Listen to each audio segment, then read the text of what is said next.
Hey guys, okay, I'm gonna give you a sample of what Cooking with Jack 2 channel looks like. Alicia sent me her rainbow cake video. She did a great job on it. I'm so excited to show you. Now, I'm trying not to launch this yet until, I don't know, I'm thinking either last week in March, first week in April. Yeah, that's it.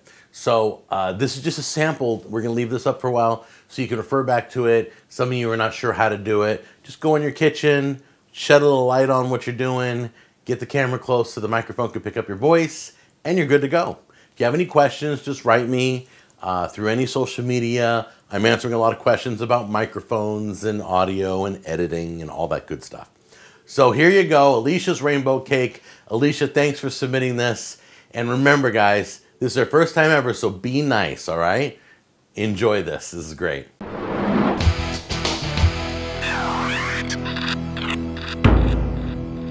Welcome to Cooking with Jack 2. My name is Alicia, and today we are going to be making rainbow cake. For this particular cake, you will need these items. So you're going to need 3 sticks of butter, 2 cups of water. You're going to need 1 2-pound bag of powdered sugar. You're also going to need a 1-pound bag of sugar, and I'll explain later. You'll need 4 tablespoons of milk, and then you'll also need another 2 tablespoons down here on the bottom, and I'll explain that again later. You'll need a cup of oil, your spring-loaded or any sort of round cake pan, or if you want square, up to you. You'll need parchment paper or grease the pan, that's again up to you.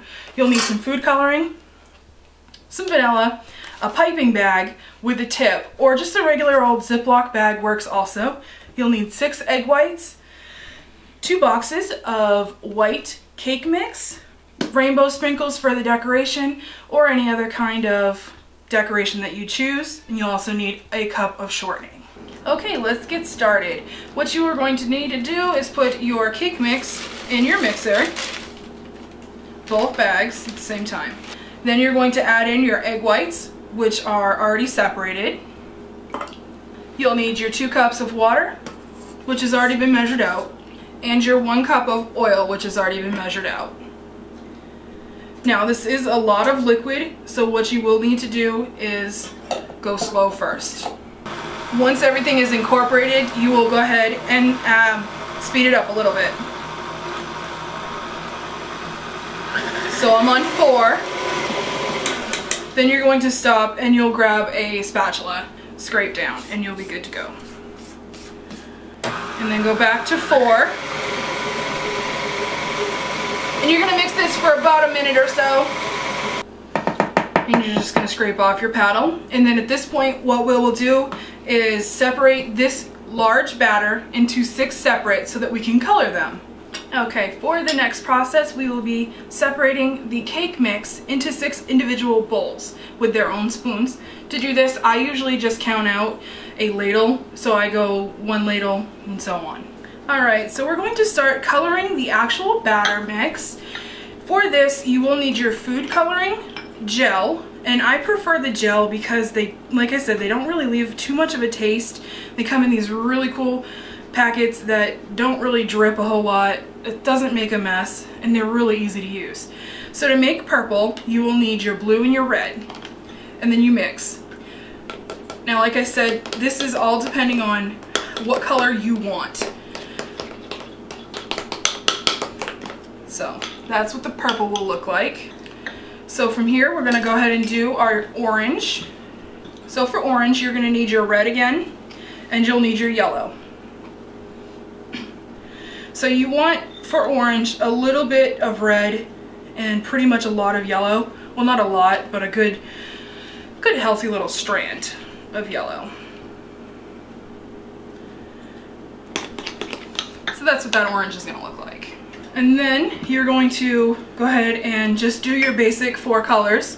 Now at this point, this is when I add in the vanilla to the actual cake mix, because then if it does tinge the taste of it just a little bit, you won't really tell.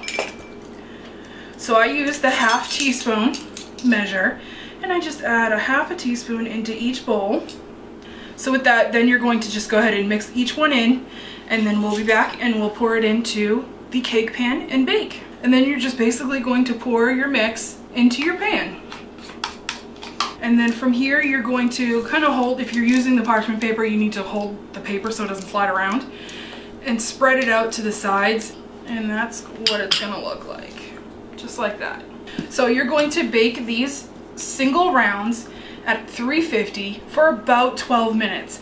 You're gonna wanna keep a very close eye on this because they will burn fast because they're only a thin layer. So once this bakes, I'm gonna take it out, put it on a cooling rack, and you're gonna take the paper off, and you're gonna repeat this process. Alright, so now we're going to go ahead and make the inside filling of this frosting. So at this point, you're going to need your half a stick of butter, and you're going to need your half a cup of shortening. And I need a spoon. Alright, so you're gonna go ahead and put this in your mixer, and then at that point, you're gonna turn it on a little bit higher until it is a light yellow color. So we're gonna go ahead and do that real quick. And the cat took off. And if you need to, you have your spatula. So go ahead and scrape the sides down because it's gonna be the best way to get everything in.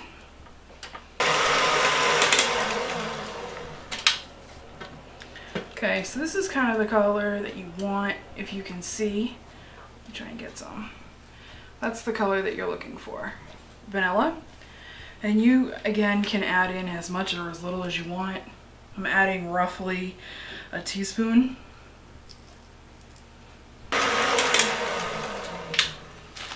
And then you get your 1 pound of sugar, powdered sugar.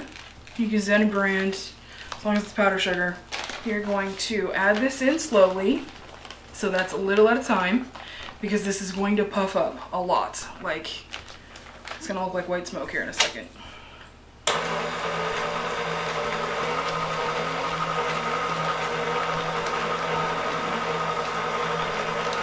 So at this point, you're gonna add in half of your 2 teaspoons.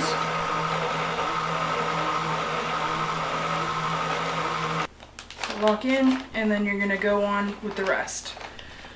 Again, a little at a time. At this point, you add in your last of your tablespoons, sorry, mixed up.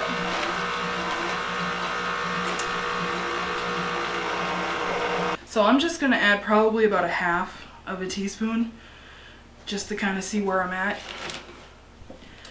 And we'll go from there. See how light and fluffy it looks? That's kind of what you want.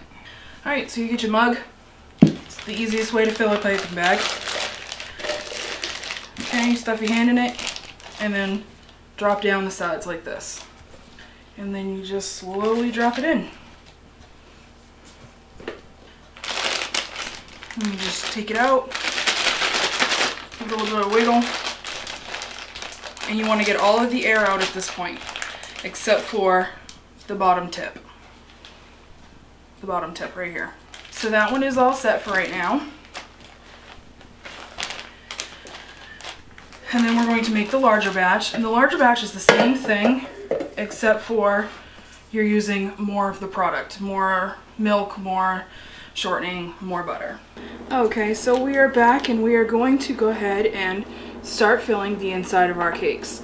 From here, you're going to take the tip of this Ziplock bag, piping bag. If you have a piping bag, you have the tip in there already. Anyway, so you're gonna cut probably about 1/8 off. You want just a wide enough hole to make it like a wide enough hole to make it so that it's a thick ribbon around. Okay, so we're gonna go ahead and start. You start on the outside. And it's okay if it's not perfect. Just start on there, and you just keep going. And it works just like that. So then, when you stick your next layer on, so it's going to look like this. When you stick your next layer on, it will flatten out.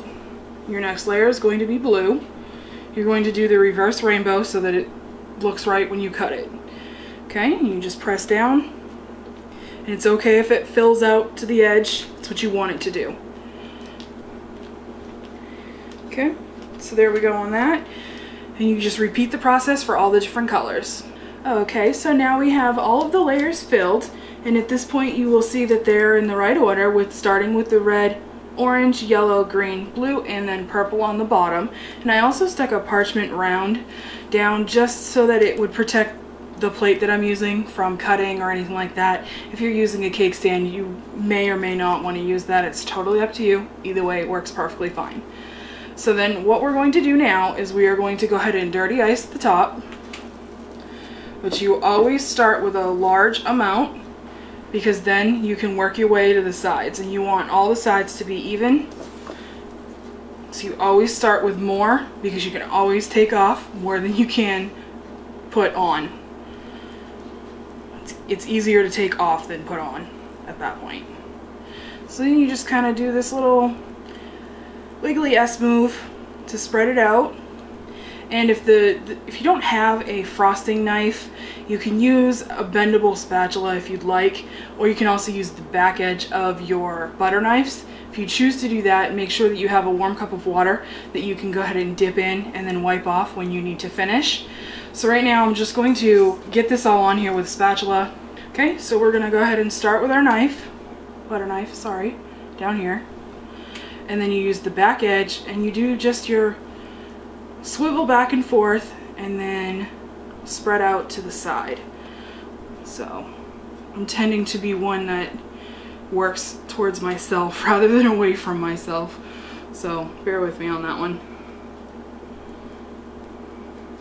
And you want to push out towards the side of the actual cake. And if you make a mess, it's okay because it all can all be cleaned up. Here we are down at the sides, you can tell, and you want to fill in all the crevices that the inside filling didn't fill in. That's where this gets filled in. You'll see when it actually becomes cut that it'll look great. Okay, so now the sides are all smoothed off. And what you're going to do is you're going to dip into water, and this is to smooth the top.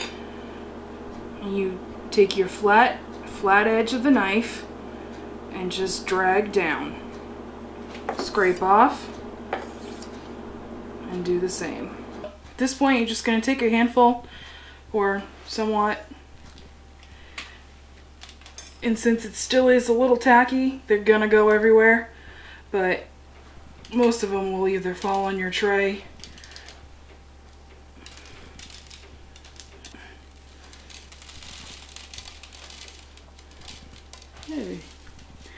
Alright, so I'm going to go ahead and finish up the sprinkles, clean up a little bit, and then I will be right back and we'll see how it looks inside. Alright, so we are ready to cut into this cake, see the pretty colors, and see how it tastes.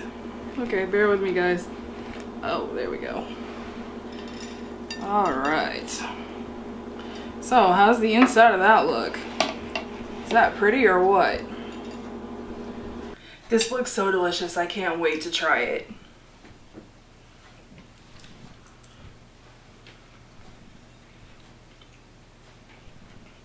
It is really good. This is very moist. The cake is very much a vanilla taste. The icing is perfect. It's light, fluffy, and creamy. This cake is perfect for any occasion. You would be amazing for your kids' birthday parties. It's sporting events, any kind of event. This cake is customizable. It is perfect. It is so delicious. You've got to try this cake.